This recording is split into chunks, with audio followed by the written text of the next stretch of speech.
आप लोग तैयार हो सोने के लिए या विश्राम करना है? सोना है तो सोने के लिए भी अच्छी जगह है। हरे कृष्णा। तो ब्रह्मांड पुराण की ये कथा है जो मैं आपको सुना रहा हूँ। माता जी चल के आई कि पैर? अच्छा, आपने गरुड़ देवी कृपा को मिस कर दिया। तो ब्रह्मांड पुराण में एक कथा आती है कि सोमाकासुर नाम का एक राक्षस था। सोमकासुर, उसने वेदों का ज्ञान ब्रह्मा जी से चुरा लिया। भगवान जो ज्ञान है, आध्यात्मिक ज्ञान, वो अपने भक्तों को प्रदान करते हैं और भक्तों की परंपरा से ज्ञान हमको प्राप्त होता है। तो ऐसा वेदों का ज्ञान भगवान ने अपने महान भक्त ब्रह्मा जी को प्रदान किया था। तो वेदों का ज्ञान, वो वैदिक ज्ञान सोमाकासुर ने चुरा लिया। ऐसे अन्य भी राक्षस हुए हैं जिन्होंने ऐसे वैदिक ज्ञान को चुराने की चेष्टा की है।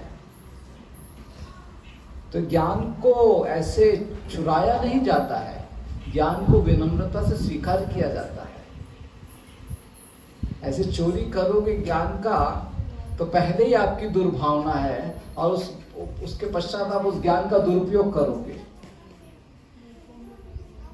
तो जैसे हम श्रीमद् भागवतम में सुन रहे हैं, ब्रह्मास्त्र, ये जो ब्रह्मास्त्र का ज्ञान है, द्रोणाचार्य अपने पुत्र अश्वत्थामा को योग्य नहीं समझते थे ब्रह्मास्त्र विद्या प्राप्त करने के लिए, लेकिन नहीं, मुझे भी चाहिए, अर्जुन को दिया है तो मुझको भी दो। तो पुत्र मोह के कारण द्रोणाचार्य ने दे दिया और परिणाम क्या हुआ? उस अश्वत्थामा ने ब्रह्मास्त्र का दुरुपयोग किया। उस अश्वत्थामा ने ब्रह्मास्त्र से सबसे पहले ये इस मतलब पांडवों का विनाश करना चाहा, ठीक है, और फिर ब्रह्मास्त्र के अर्जुन पीछा कर रहे थे अश्वत्थामा का, तो उस समय अर्जुन को मारने के लिए ब्रह्मास्त्र प्रयोग किया और उसके पश्चात उसी ब्रह्मास्त्र से उत्तरा के गर्भ में परीक्षित को मारने की चेष्टा की। तो दुरुपयोग करते हैं। तो ऐसे आध्यात्मिक ज्ञान का दुरुपयोग नहीं होना चाहिए। इस उद्देश्य से भगवान असुर प्रवृत्ति के लोग जब ऐसे ज्ञान को छीन लेते हैं, चुरा लेते हैं, तो भगवान स्वयं प्रकट होकर उस ज्ञान की रक्षा करते हैं। तो इस सोमकासुर ने वेदों का ज्ञान ब्रह्मा से चुरा लिया और सागर के अंदर छिपा दिया। आपको समझ में आप सोचते होंगे कि ज्ञान को कैसे सागर में छिपाया जाता है। इतना टेक्नोलॉजी हमारे पास नहीं है। हम लोग कोई स्थूल वस्तु है उसको हम छुपाते हैं, लेकिन सूक्ष्म वस्तु, ज्ञान तो बहुत सूक्ष्म है, उसको कैसे सागर में छिपाया जाता है ये हमको नहीं समझ में आता है। लेकिन ये जो सोमकासुर था, ये बहुत ही शक्तिशाली राक्षस था। इसके पास वो शक्ति थी, यौगिक शक्ति थी, जिसके द्वारा वो ज्ञान को सागर के अंदर छिपा सकता था। तो उसने इस ज्ञान को सागर के अंदर छिपा दिया। तो ब्रह्मा जी बहुत चिंतित हो गए, क्योंकि भगवान से उनको यहाँ दिव्य ज्ञान प्राप्त हुआ था और भगवान की यहाँ संपत्ति उनसे खो गई। तो ब्रह्मा जी बहुत चिंतित हो गए और अपने पिता भगवान नारायण के समक्ष उन्होंने प्रार्थना की और निवेदन किया कि पुनः आप इस वेदों को सुरक्षित रूप में मुझे प्रदान कीजिए। तब भगवान नारायण मत्स्य अवतार लेकर सागर में प्रकट होते हैं और सोमकासुर का वध करते हैं और पुनः वेदों को सुरक्षित रूप में प्राप्त कर ब्रह्मा जी को प्रदान करते हैं। तो मत्स्य अवतार की कथा अवश्य हम भागवतम में पढ़ते हैं कि एक राजा हुए थे। क्या नाम है उन राजा का? सत्यव्रत। वो राजा सत्यव्रत राज्य कर रहे थे और उस समय भी प्रलय की घड़ी आ गई थी। जब प्रलय आता है तो सब जो भी सृष्टि में है सब सागर के जल से निमग्न हो जाता है। लेकिन इस सृष्टि में वैदिक ज्ञान है, इस सृष्टि में जो अलग अलग औषधियां हैं और जड़ी बूटियां हैं, उनके बीज हैं, वो सुरक्षित रहने चाहिए, क्योंकि प्रलय के बाद फिर सृष्टि होगी और उस समय वो सारे बीज पुनः काम आएंगे। तो इस उद्देश्य से राजा सत्यव्रत चिंतित थे कि प्रलय के सागर से मैं कैसे सृष्टि के मूल तत्वों की रक्षा करूं। ठीक है, जैसे गाय है, गाय की भी रक्षा होनी चाहिए। अगर गाय की रक्षा होगी तो पुनः जब सृष्टि का निर्माण होगा तो एक गाय से फिर बहुत सारी गायें आ सकती हैं। तो जो सृष्टि के जो मूल तत्व हैं, जो बीज हैं, वो राजा सत्यव्रत सुरक्षित रखना चाहते थे, वेदों का ज्ञान सुरक्षित रखना चाहते थे। तो उस समय पुनः भगवान मत्स्य अवतार के रूप में प्रकट हुए और राजा सत्यव्रत को निर्देश दिया कि आप ये सारे जो सृष्टि के मूल तत्व हैं, मूल बीज हैं, उनको एक नौका में सुरक्षित रखिए। ब्राह्मणों को, ब्राह्मण भी बहुत आवश्यक है। अगर ब्राह्मण वर्ग नष्ट हो जाएगा तो फिर सृष्टि को मार्गदर्शन कौन करेगा, समाज के लोगों को मार्गदर्शन कौन करेगा। तो ऐसे जो भी सृष्टि के मूल तत्व थे, ब्राह्मण वर्ग, गाय और कुछ अन्न के बीज, औषधियों के बीज, जड़ी बूटियों, यज्ञ के लिए जो भी आवश्यक सामग्री है उनके बीज, वो सब एकत्रित कर लिए राजा सत्यव्रत ने एक नौका में। और प्रलय के सागर में नौका को कौन संभाल सकता है। तो मत्स्य अवतार ने कहा कि मैं मत्स्य अवतार के रूप में प्रकट होकर उस नौका को संभालूंगी। तो इस प्रकार से राजा सत्यव्रत उस नौका में उपस्थित हो गए विशेष सामग्रियों के साथ, और भगवान मत्स्य अवतार के रूप में प्रकट हुए और प्रलय के सागर से उस नौका को उन्होंने प्रवाहित किया और डूबने नहीं दिया। और जब पुनः सृष्टि आरंभ हुई, प्रलय के सागर का जल घट गया, तो पुनः सृष्टि जब हुई तो राजा सत्यव्रत ने पुनः सृष्टि की स्थापना की। तो इस प्रकार से भगवान मत्स्य अवतार के रूप में प्रकट होकर सारे जन समाज की रक्षा करते हैं। तो इस समय भी मत्स्य अवतार प्रकट होकर ये जो वेदों का ज्ञान है इसकी रक्षा करते हैं, सोमाकासुर का वध करते हैं और वेदों का ज्ञान पुनः ब्रह्मा जी को प्रदान करते हैं। तो जब इस प्रकार से वेद की रक्षा हो गई, वेदों का ज्ञान जो कि भगवान ने ब्रह्मा जी को सौंपा, लेकिन उस सुरक्षित अवस्था से इस सोमाकासुर ने वेदों के ज्ञान को चुरा लिया और सागर के अंदर गुफा में छिपा दिया।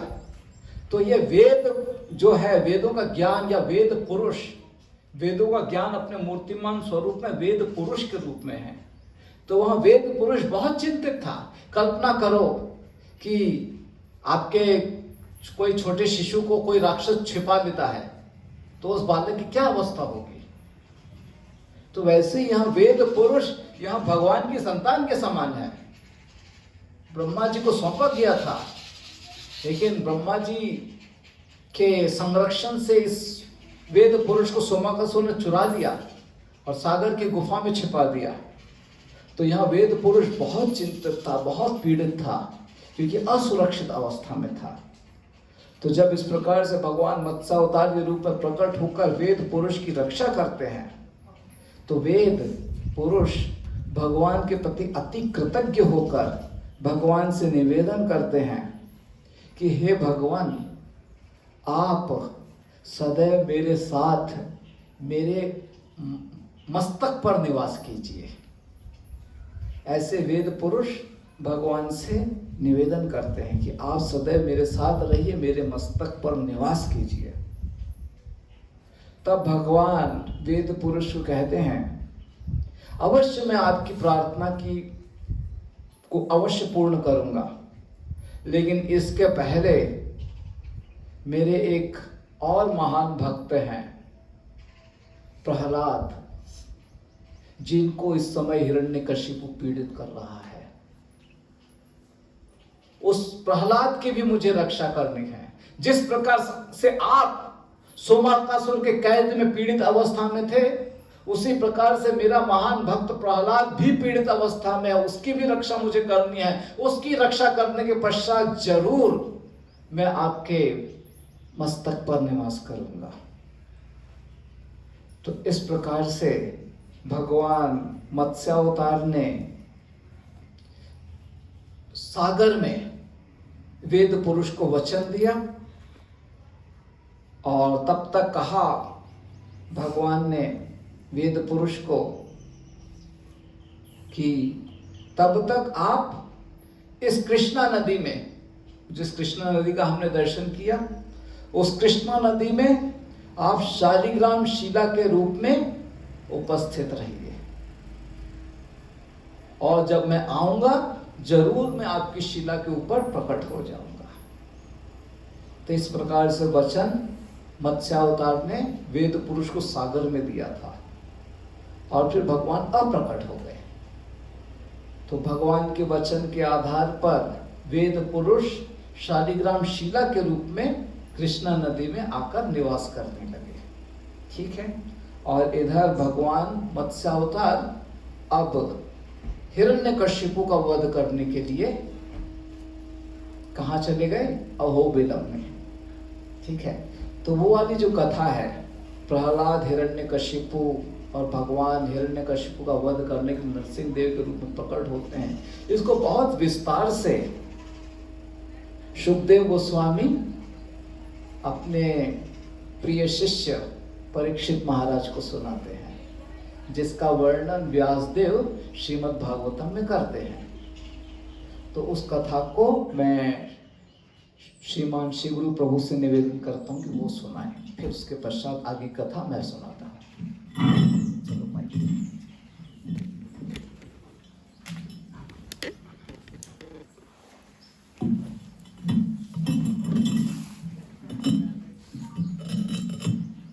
सेट कर दीजिए ना।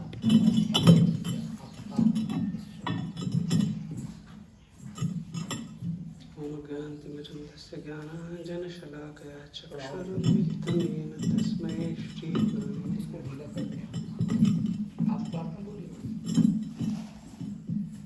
हरे कृष्ण। तो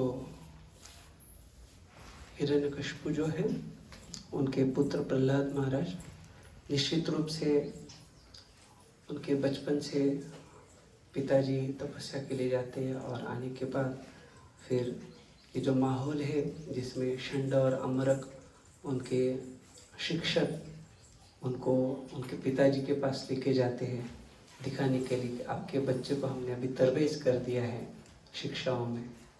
तो हिरण्यकशिपु पूछते हैं कि बालक बताओ मुझे, या बेटा प्रहलाद बताइए कि क्या किस प्रकार की शिक्षाएं आपको प्राप्त हुई। तो उस समय श्लोक बोलते हैं, तत्साधु मन्ये असुरवर्य देहिनां सदा समुद्विग्न धियाम सत्रः। तो कहते हैं तत्साधु मन्ये असुरवर्य देहिनां, तो अपने पिताजी को कहते कि आप असुरों में श्रेष्ठ, असुर श्रेष्ठ, और आपको निश्चित रूप से सदा समुद्विग्न, आप हमेशा जो हो ये जो इंद्रिय तृप्ति के कारण से उद्विग्न हो हमेशा। तो निश्चित रूप से आपको क्या करना चाहिए, ये सारे सांसारिक चीज़ों से निवृत्ति लेके आपको वनम गतो यत् हरिमाश्रय, तो निश्चित रूप से आपको मधुवन जाना चाहिए। प्रभुपाद जी कहते हैं या आपको वृंदावन जाना चाहिए और भगवान हरि का आश्रय लेना चाहिए।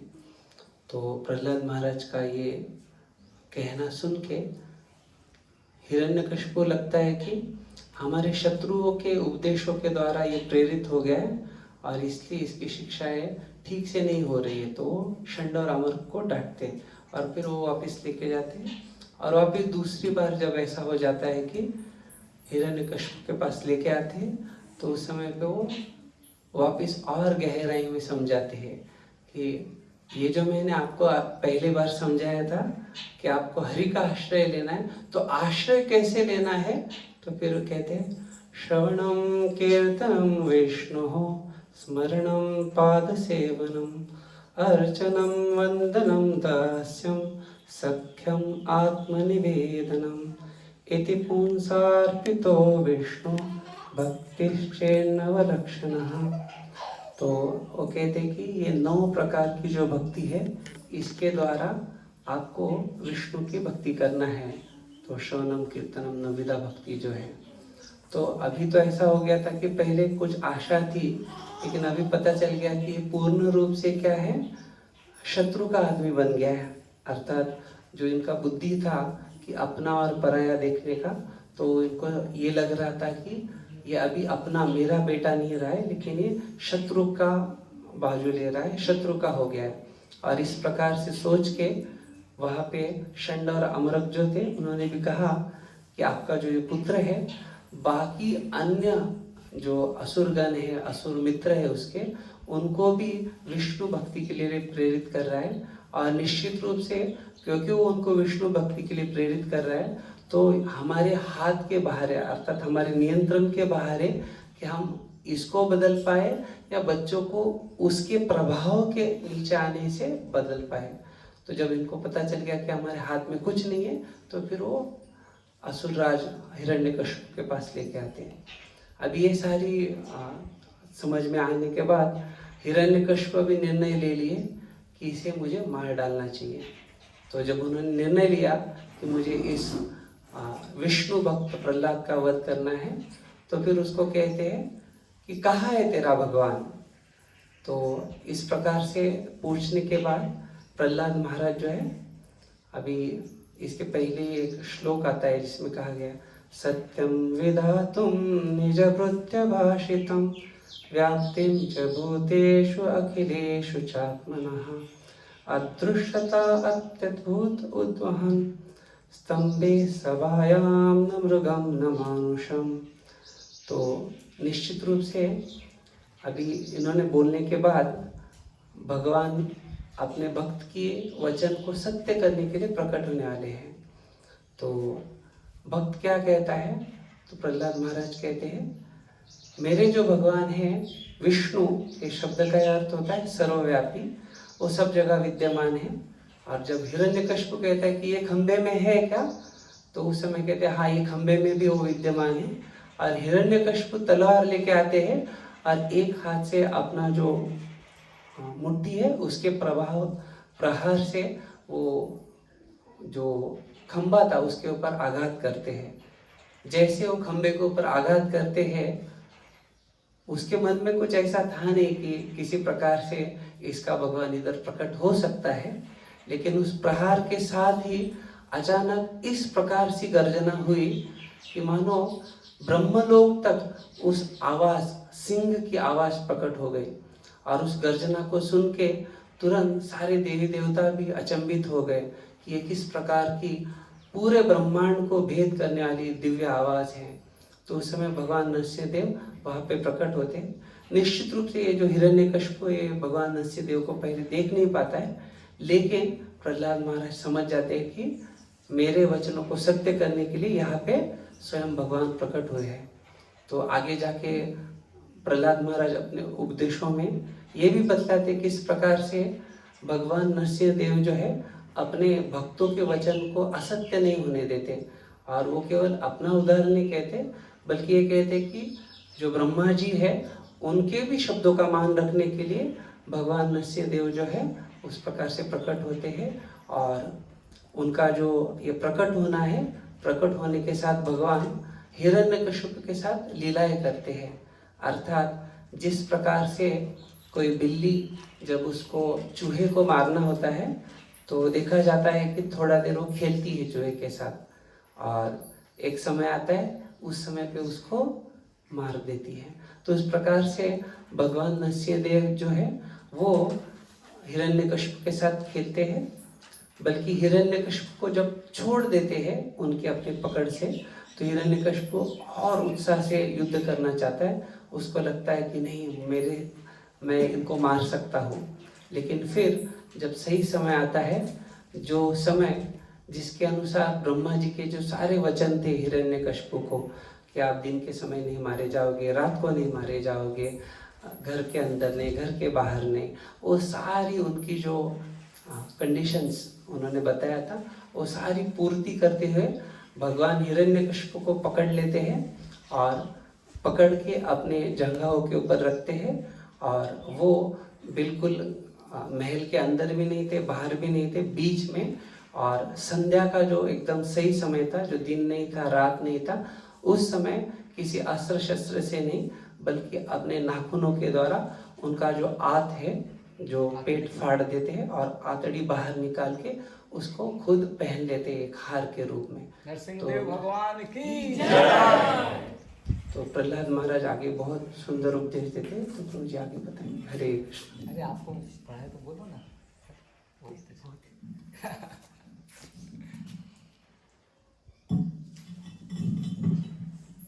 तो इस प्रकार से भगवान मत्स्य अवतार अहोबिलम में नरसिंह देव के रूप में प्रकट होते हैं। तो आप कल्पना कीजिए कि कहाँ सागर, कहाँ अहोबिलम, लेकिन भगवान के पास ये शक्ति है कि वो प्रकट हो सकते हैं। ऐसे भगवान ने अपनी कृष्ण लीला में भी किया। भगवान कृष्ण लीला में एक और वे रुक्मिणी की रक्षा के लिए अमरावती जाते हैं, ठीक है ना। और उसी समय ये काल यवन ने भी आक्रमण किया था। तो काल यवन का सामना नहीं करते हैं भगवान, बल्कि वहां से चलते हुए चले जाते हैं आगे। काल यवन पीछा करते रहता है और मुचुकुंद का उद्धार करते हैं। मुचुकुंद का उद्धार करने के पश्चात भगवान सारे मथुरा वासियों को द्वारका लेकर जाते, स्थानांतरित करते हैं और खुद रुक्मिणी को रक्षा करने के लिए अमरावती पहुंचते हैं। तो ऐसे भगवान एक साथ बहुत कुछ कर देते हैं। तो यहाँ पर भगवान नरसिंह देव के रूप में अहोबिलम में प्रकट होते हैं और हिरण्यकशिपु का वध करते हैं। और उसके पश्चात प्रहलाद के द्वारा बहुत सारी प्रार्थनाएं अर्पित की जाती हैं। सारे देवी देवतागण भगवान नरसिंह देव का गुणगान करते हैं और सबकी प्रार्थनाएं, सबकी सेवाएं स्वीकार कर प्रहलाद को राजा के रूप में स्थापित कर भगवान, जो कि बहुत क्रोधित थे, जिनके शरीर से अग्नि प्रकट होती थी, जिनका शरीर बहुत विशालकाय था, जो सागर के, जो आकाश के बादलों को छूता था, ऐसे भगवान नरसिंह देव, जो कि बहुत ही क्रोधित अवस्था में ज्वाला नरसिंह देव कहलाते हैं, वे ज्वाला नरसिंह देव अपने वचन के अनुरूप वेद पुरुष को संतुष्ट करने के लिए ये जो वेदाद्री का शिखर था, जहाँ पर हमने दर्शन किया, उस वेदाद्री के शिखर पर, ऊंचाई पर, हम तो उतना ऊपर नहीं गए, तो उस शिखर पर भगवान ज्वाला नरसिंह देव एक शिला के रूप में विद्यमान है। जिस प्रकार से आपने कृष्णा नदी में शालिग्राम शिला का दर्शन किया, इतनी विशाल शिला, वैसे ही एक विशाल शिला इस वेदाद्री पर्वत के शिखर पर है, ठीक है। तो भगवान ने वेद पुरुष को कहा था कि कृष्णा नदी में आप विराजमान रहिए। तो जब भगवान ज्वाला नरसिंह देव के रूप में आए, तो वही वेद पुरुष जो कृष्णा नदी में विराजमान थे, इस वेदाद्री पर्वत के रूप में प्रकट हुए, जिसके ऊपर भगवान ज्वाला नरसिंह देव के रूप में स्थित हुए हैं। तो वहाँ एक शिला है, जिस शिला तक पहुँचने के लिए हमें बहुत सारी सीढ़ियाँ चढ़नी पड़ेंगी और हम पहुँचेंगे। तो कोई बात नहीं, कथा के माध्यम से कल्पना कर लीजिए, विचार कर लीजिए, स्मरण कर लीजिए कि कैसे शिला के रूप में भगवान हो। एक शिला का तो दर्शन किया ही आपने, ठीक है ना। वो दर्शन कितना सुंदर था, कृष्णा नदी के बीच में शालिग्राम शिला। कभी भी इतनी बड़ी शालिग्राम शिला तो आपने देखी नहीं, हमेशा छोटी छोटी देखते हैं, इतना बड़ा शालिग्राम शिला। तो बहुत विशेष दर्शन हुआ है हम सबको यहाँ पर, ठीक है। कल भी और आज भी हमने शालिग्राम शिला से, देखिए आज सुंदर अभिषेक हुआ भगवान नरसिंह देव का, लक्ष्मी नरसिंह देव का। कितना सुंदर विग्रह था वो लक्ष्मी नरसिंह देव का, पूरा शालिग्राम शिला के पत्थर पर अंकित है। स्वयं युधिष्ठिर महाराज को भगवान नरसिंह देव ने स्वप्न में आकर प्रेरणा दी, आप बनाइए ऐसे, और भगवान प्रकट हुए। यहाँ पर भगवान नरसिंह देव ने गरुड़ को प्रेरणा दी और गरुड़ ने उस प्रकार से भगवान की आकृति बनाई है। तो भगवान इस प्रकार से अपने भक्तों को प्रेरणा देते हैं और भगवान उस प्रकार से प्रकट होते हैं। तो बहुत विशिष्ट स्थल पर हम लोग पहुंचे हैं। मैंने कभी कल्पना नहीं की थी कि नरसिंह चतुर्दशी के दिन, जिस दिन इतना उपवास होता है और इतना गर्म क्षेत्र में हम लोग आके ये सब दर्शन करने वाले हैं। तो मुझे नहीं लगता कि हमारी कल्पना और व्यवस्था के द्वारा ऐसा हो सकता है। मुझे तो लगता है कि भगवान की कृपा से ऐसा हो पाया है, नहीं तो हो नहीं सकता था। ठीक है ना। यहाँ पर हम ये जो 5 नरसिंह देव का हमने दर्शन किया, मालूम भी नहीं था किसी को। बस मुझे था मेरे मन में कि यहाँ पर 5 नरसिंह देव हैं, मुझे दर्शन करना है। किसी को मालूम नहीं था। तो यहाँ पर आके पता लगाया हमने, इसके पहले हमको मालूम नहीं था। तो यहाँ पर गरुड़ देव के द्वारा अंकित ये भगवान नरसिंह देव का दर्शन हुआ, इसकी भी कल्पना नहीं थी हमको कि कहाँ आना है, कैसे जाना है, कुछ मालूम नहीं था। लेकिन पुजारी भी मिल गए, दर्शन भी अच्छे से हो गया, कहानी भी सुन ली। जो नियमित रूप से पूजा करते हैं यहाँ की, उन्होंने अपने अच्छे वचन हमको सुना दिए। तो भगवान की बहुत कृपा है, समझिए। और हम सभी भगवान के द्वारा चुने हुए सदस्य हैं जो यहाँ पर आए दर्शन करने के लिए। ठीक है। नहीं तो पूना में तो इतने सारे भक्तगण हैं। एक डिवोटी मिले थे प्रभु जी अभी नीचे। हाँ। वो पूछ रहे थे कि आपको पता कैसे चला कि यहाँ पर है? पूना में बैठ के आप यहाँ पे कैसे पहुँच गए? सही बात है। सोचिए ना, सिर्फ गांव वाले आ रहे थे। ऐसा नहीं कि तिरुपति बालाजी का मंदिर है, पूरे विश्व से लोग आ रहे हैं, सब गांव वाले ही थे। ठीक है ना। और आप YouTube में भी देखोगे तो सब तेलुगु में है, इंग्लिश हिंदी कुछ नहीं है। तो बस मेरे मन में भावना थी और भगवान ने मदद किया। ठीक है। तो इस प्रकार से तो भगवान ज्वाला नरसिंह देव के रूप में इस वेद पुरुष जो कि वेदाद्री के रूप में प्रकट हुए, उस वेदाद्री पर्वत के शिखर पर भगवान ज्वाला नरसिंह देव के रूप में एक शिला के रूप में उपस्थित हैं। फिर कृष्णा नदी बहुत पवित्र नदी है, सतारा के आसपास से निकलती है, महाबलेश्वर से। और पिछली हम कोल्हापुर की यात्रा में थे, आप आए थे क्या? तो वहां पर भी हमने नरसिंहपुर में सुंदर नरसिंह देव का दर्शन किया था। तो कृष्णा नदी के किनारे बहुत सारे मंदिर हैं। ठीक है। वही कृष्णा नदी वहां से बहते हुए यहाँ तक आई है, और यहाँ पर भी सुंदर नरसिंह देव का मंदिर है। तो कृष्णा नदी के हृदय में बहुत भावना थी।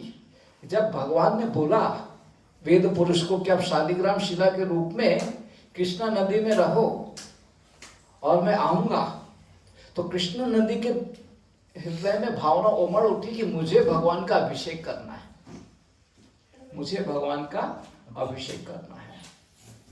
तो भगवान ज्वाला नरसिंह देव के रूप में आए, और उस समय ये जो वेद पुरुष था वो वेदाद्री के रूप में कृष्णा नदी के किनारे उपस्थित हो गया, और भगवान उसके शिखर पर उपस्थित हो गए, और भगवान ज्वाला नरसिंह देव के रूप में थे।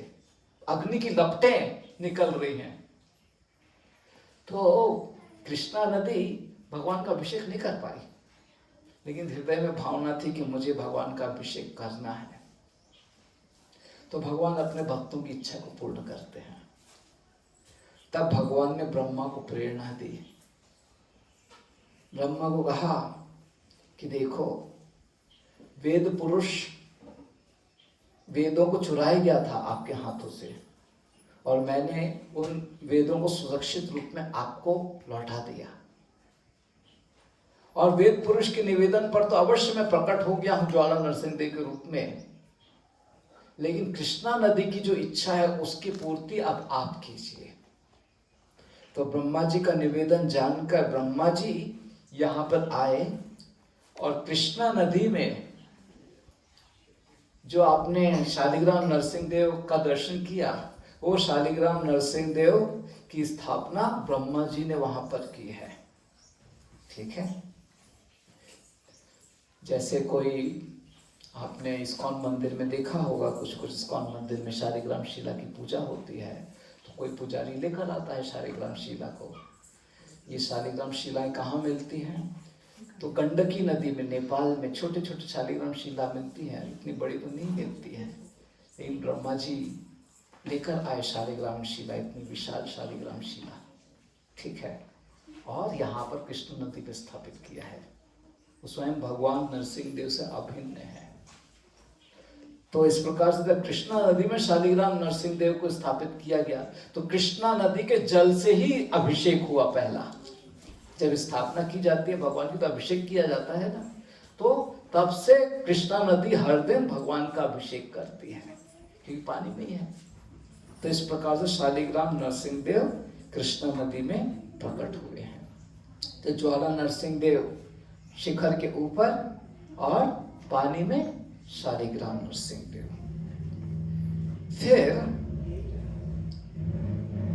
कलयुग के आरंभ में अर्थात द्वापर युग के अंत के समय में, जिस समय कृष्ण अपनी लीला कर रहे थे, व्यासदेव उपस्थित थे, अन्य सारे ऋषि मुनि थे, तो उस समय एक कुछ ऋषि मुनि ऋषि संघ के बारे में बोल रहे थे ना।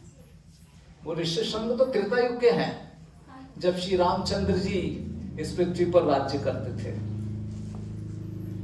वो ऋषि संघ द्वापर युग के अंत के समय में व्यासदेव के समक्ष जाते हैं बहुत सारे ऋषि मुनियों को लेकर, और कहते हैं कि कलयुग का बहुत अधिक दुष्प्रभाव आने वाला है, क्योंकि ऋषि संघ त्रेता युग से हैं। त्रेता युग की अवस्था कितनी अच्छी थी, राम का राज्य था। त्रेता युग के बाद द्वापर आया और अब कली आने वाला है, तो ऋषि संघ को बहुत चिंता हो गई। ऋषि संघ मुनि व्यासदेव के पास गए, कहा कि कली का भयंकर दोष अब प्रकट होने वाला है इस पृथ्वी में, कृपया करके ऐसे दोष के निवारण के लिए कुछ मार्ग बताइए। तब व्यासदेव कहते हैं कि कलयुग के सदस्य केवल एक ही प्रकार से बहुत सौभाग्यशाली हैं। क्या कलयुग के सदस्यों का एकमात्र सौभाग्य है? कहा व्यासदेव ने कि इन कलयुग के जीवों को किसी भी प्रकार का यज्ञ कर्म आदि कुछ नहीं करना है, कोई तपस्या वगैरह नहीं करनी है, नहीं कर पाएंगे कलयुग के जीव, बहुत अभागे हैं। लेकिन एक सौभाग्य है कि केवल भगवान के हरिनाम कीर्तन के द्वारा वे भगवान को प्रसन्न कर सकते हैं, भगवान की कृपा को प्राप्त कर सकते हैं। हरे कृष्णा कृष्णा कृष्णा हरे हरे, हरे राम राम राम हरे हरे। तो वेद व्यास ने कहा ऋषि संघ आदि अन्य ऋषियों को कि आप भगवान को प्रसन्न करने के लिए वेदाद्रि पर्वत पर जाइए, वहां भगवान उपस्थित है, और वहां भगवान को हरिनाम संकीर्तन के द्वारा प्रसन्न कीजिए। इसी हरिनाम संकीर्तन का तप ही भगवान को भाता है इस कलयुग में। इसी के द्वारा हम भगवान की कृपा को प्राप्त कर सकते हैं, कलयुग के दोषों से अपने आप को बचा सकते हैं। तो हम सबके हृदय में भी कली का दोष बहुत अधिक छा गया है। ऋषि संघ मुनि तो बहुत पवित्र थे, कली का दोष उनको प्रभावित नहीं करता था, वो तो त्रेता युग से हैं। लेकिन हम सबके हृदय में कली समा गया है। लेकिन हरिनाम इतना शक्तिशाली है कि हमारे हृदय में जो कली के दोष समाये हुए वो भी नष्ट करता है। तो इस प्रकार से हमें बहुत श्रद्धा से हरिनाम संकीर्तन करना चाहिए।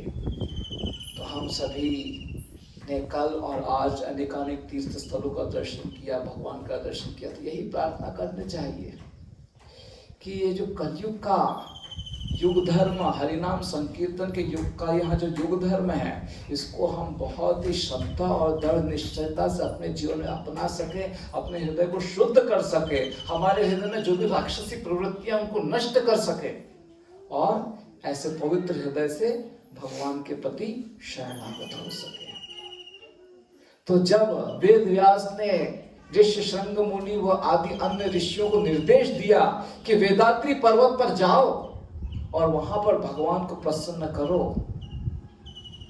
तो ये सारे ऋषि संघ व अन्य ऋषि मुनि तो पहली बार सुना वेदाद्रि ऐसा कुछ पर्वत होता है। ये पहले था नहीं, ये वेदाद्रि ये तो प्रकट हुआ जब भगवान ज्वाला नरसिंह देव के रूप में आए। तो ज्वाला नरसिंह देव को स्थान देने के लिए वेद पुरुष वेदाद्रि के रूप में प्रकट हुआ, तो लोग जानते नहीं थे।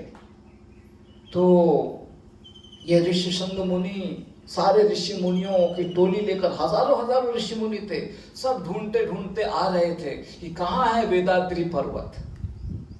तो जब वे इस क्षेत्र में आए तो वेद मंत्रों की ध्वनि उनको सुनाई देने लगी। हमको तो नहीं सुनाई दी, वैसे हमको भी सुनाई दे रही थी कुछ वेद मंत्रों की ध्वनि जो साउंड सिस्टम में चल रहा था, लेकिन जब ये ऋषि श्रृंग अन्य आदि ऋषियों को लेकर आए तो वेद मंत्रों की ध्वनि सुनाई दी। वो वेद मंत्रों की ध्वनि कहाँ से आ रही थी? उस वेदाद्रि पर्वत से आ रही थी। तो और बहुत ही सुंदर स्वर में उन वेदों का उच्चारण हो रहा था। वेदाद्रि पर्वत स्वयं है, वेद पुरुष स्वयं है जो वेदाद्रि पर्वत के रूप में है। तो सारे वेद मंत्रों का उच्चारण उस पर्वत से हो रहा था सुंदर स्वरों में। तो जान गए ऋषि श्रृंग मुनि कि यही वेदाद्रि पर्वत है। तो तब ऋषि श्रृंग मुनि व अन्य सारे जो अन्य ऋषि मुनि थे वो सभी कृष्णा नदी में स्नान करते हैं। हमने तो स्नान नहीं किया, लेकिन जल का स्नान किया फिर भी। तो कृष्णा नदी में स्नान करके पूरा जो वेदाद्रि पर्वत है उसकी परिक्रमा करते हैं और उसके पश्चात हरिनाम संकीर्तन करते हैं, हरिनाम जप के रूप में। सारे ऋषि श्रृंग मुनि तो बहुत वेद यज्ञ किया करते थे, ठीक है। दशरथ मुनि के जो 4 पुत्र प्राप्त हुए उसके लिए यज्ञ किसने किया था? ऋषि श्रृंग मुनि ने किया था। तो वो तो बहुत यज्ञ करते थे, लेकिन अब व्यासदेव के निर्देशन के आधार पर यहाँ पर आकर हरिनाम जप का यज्ञ करते हैं। आप सबने किया ना 16 माला का जप? हाँ, ये बहुत महत्वपूर्ण है। तो वो हरिनाम जप यज्ञ सारे ऋषि मुनियों ने यहाँ पर किया था। और हम तो 16 माला खत्म करने के पश्चात अन्य कुछ कर लेते हैं, लेकिन वो सतत रूप से हरिनाम जप कर रहे थे, सतत रूप से बिना किसी रुकावट के। इस प्रकार से वो हरिनाम संकीर्तन का जप यज्ञ कर रहे थे। और जब इस प्रकार से वो हरिनाम में पूर्णतया मग्न थे तो उनको एक आकाश से ध्वनि सुनाई दी, हे ऋषि मुनियों, मैं वेदाद्रि पर्वत हूं और स्वयं भगवान नारायण ने नरसिंह स्वामी के रूप में मेरे शिखर पर उपस्थिति प्रदान की है। तो इस प्रकार से ये सारे ऋषि मुनि नीचे रहते हैं, सुनते हैं। हम तो गाड़ी से भी ऊपर तक आ गए। गाड़ी ने जहां हमको उतारा ना, वो भी पर्वत का भाग्य है, ठीक है। ये सब जो और नदी तो उस समय और नीचे बहती थी, ठीक है। तो वैसे नदी से जाने के लिए हमको नीचे सीढ़ियां उतरनी पड़ी थी। तो आप कल्पना कर सकते हो गाड़ी ने हमको पर्वत के ऊपर उतारा है, ठीक है। तो जब ये ऋषि मुनि इस प्रकार से हरिनाम जप यज्ञ में लीन थे, ध्यान मग्न थे, तो ऐसे उनको ध्वनि सुनाई देती है। तो वो सब ध्वनि की ओर कहां से ध्वनि आ रही है उस दिशा में देखते हैं तो उनको कुछ ज्वलंत प्रकाश दिखाई देता है। तो वे फिर जान जाते हैं कि भगवान यहाँ पर उपस्थित है। तो जब वे उस ज्वलंत प्रकाश की ओर आगे बढ़ते हैं तो वे गुफा में प्रवेश करते हैं। और उस गुफा में जब वे प्रवेश करते हैं तो वहां पर वे योगानंद नरसिंह देव का दर्शन करते हैं। वही बड़ी विग्रह है ना जो मंदिर में है। तो आपने बड़े विग्रह का दर्शन किया, वो गुफा के अंदर दर्शन किया आपने। अभी तो एक मंदिर के रूप में हो गया है, लेकिन वो गुफा है, ठीक है, जो कि योगानंद नरसिंह देव ऋषि श्रृंग मुनि को प्रकट हुए थे। तो ज्वाला नरसिंह देव ऊपर, शालीराम शिला नरसिंह देव पानी में और योगानंद नरसिंह देव गुफा के अंदर, ठीक है। 3 नरसिंह देव की कथा आपने सुन ली, ठीक है। तो सारे ऋषि मुनि बहुत प्रसन्न हो गए और वे जोरों से हरिनाम संकीर्तन किया। उन्होंने हरे कृष्णा कृष्णा कृष्णा हरे हरे, हरे राम राम राम हरे हरे। इस प्रकार से उन्होंने हरिनाम संकीर्तन किया, भगवान की परिक्रमा की, भगवान के हरिनाम संकीर्तन के द्वारा स्थापना की, वहां पर पूजा अर्चना की। और ऐसे करके ये सारे ऋषि मुनि भगवान का पूजा आराधना करते हो, हरि नाम संकीर्तन करते हो, भगवान की कृपा से उसी स्थान से उन्होंने मोक्ष भी प्राप्त किया। वहीं से वो लोग सब भगवत धाम चले गए। तो ये स्थान बहुत ही पवित्र है। कल मैं आपको मंगलगिरी में सुना रहा था कि कैसे सतयुग में यमराज सारे नरक लोक के वासियों को लेकर आए मंगलगिरी में और उनका उद्धार हो गया। त्रेता युग में जय और विजय के निर्देशन पर बहुत सारे पापी जीवात्मा मंगलगिरी पर्वत पर आए, उनका उद्धार हो गया। द्वापर युग में इंद्रदेव के मार्गदर्शन में बहुत सारे बद्ध जीव जो कि पृथ्वी पर आए थे, वे सब मंगलगिरी पर आए और उनका उद्धार हो गया। और कलयुग में हम सभी चैतन्य महाप्रभु के पद चिन्हों पर आते हैं, हरिनाम संकीर्तन करते हैं, हमको भी भगवान की कृपा प्राप्त होती है और हमारा भी उद्धार निश्चित है। तो उसी प्रकार से यहाँ पर भी कलयुग के आरंभ में ऋषि सिंह मुनि व अन्य सारे जो उनके साथ हजारों की संख्या में ऋषि मुनि थे, सब भगवान नरसिंह देव की कृपा प्राप्त कर सबका उद्धार हुआ है। तो बहुत ही पावन शक्तिशाली आध्यात्मिक शक्ति से संचित यहाँ स्थल है, जिसका हम सभी नरसिंह चतुर्दशी की पवित्र तिथि पर दर्शन कर पा रहे हैं। तो सारे ऋषि मुनि इस प्रकार से भगवान नरसिंह देव की कृपा प्राप्त कर यहाँ पर मोक्ष प्राप्त करते हैं। तो जब गरुड़देव को मालूम पड़ा कि अरे ये स्थान तो इतना शक्तिशाली है कि ऋषि शृंग मुनि जो कि त्रेता युग से इस पृथ्वी पर थे, त्रेता युग से पृथ्वी पर थे, उनका उद्धार नहीं हुआ था। श्री राम को जन्म दिया लेकिन पृथ्वी पर ही रहे। वो ऋषि शृंग मुनि कलयुग के आरंभ में, कलयुग की अवस्था में इस पर्वत शिखर में आकर हरिनाम संकीर्तन करके उनका उद्धार हो गया नरसिंह देव की कृपा से।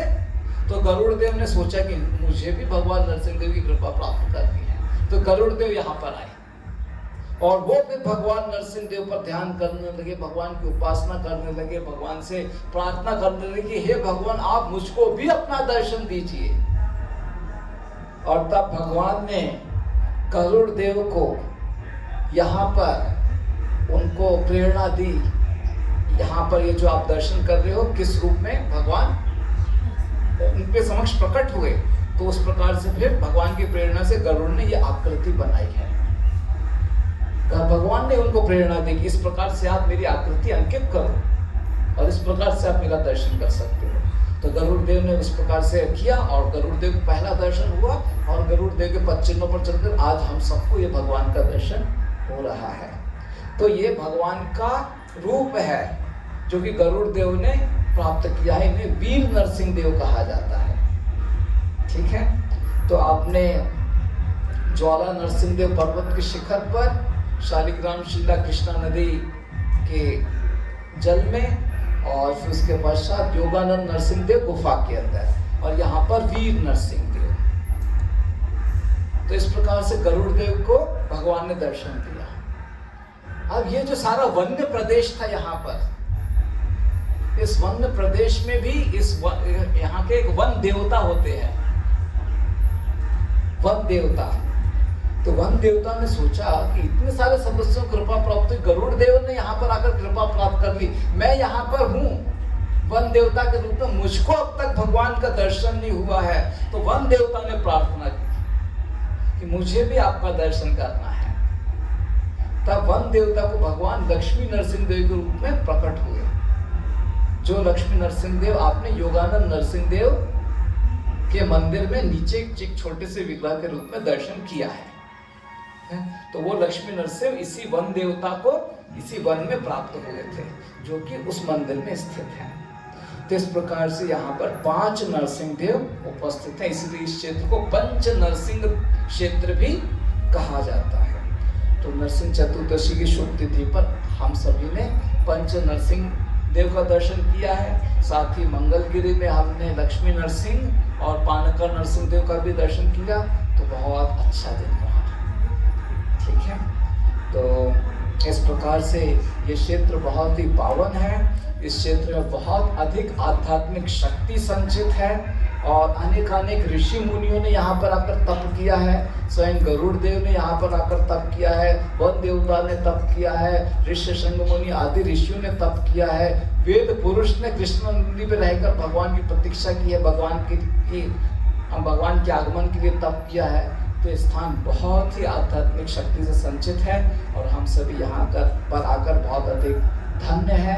हम सभी श्री प्रभुपाद जी से यही प्रार्थना करते हैं कि तीर्थ स्थल में आने का यहाँ जो उद्देश्य होता है कि हमारा हृदय पवित्र हो, हमारे हृदय में भगवान के प्रति भक्ति अधिक तीव्र हो, उस उद्देश्य को हम पूर्ण करें और श्री प्रभुपाद जी के निर्देशन के आधार पर हम सभी भगवान की भक्तिमय पथ पर तीव्रता से आगे बढ़ें और मनुष्य जीवन का जो उद्देश्य है, जिसको यहाँ पर गरुड़ देव ने प्राप्त किया, वन देवता ने प्राप्त किया, अन्य सारे ऋषि मुनि ने प्राप्त किया, उस उद्देश्य को हम सभी भी प्राप्त करें और भगवत धाम लौट चले।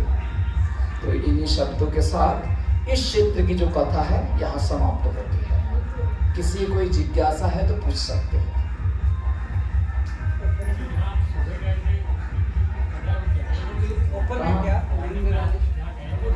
कहाँ पर गए थे?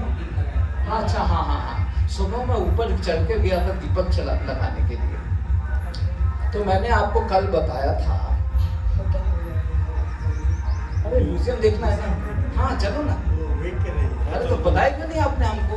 मैं तो आपकी प्रतीक्षा कर रहा था। चलो म्यूजियम देखते हैं, बोलो।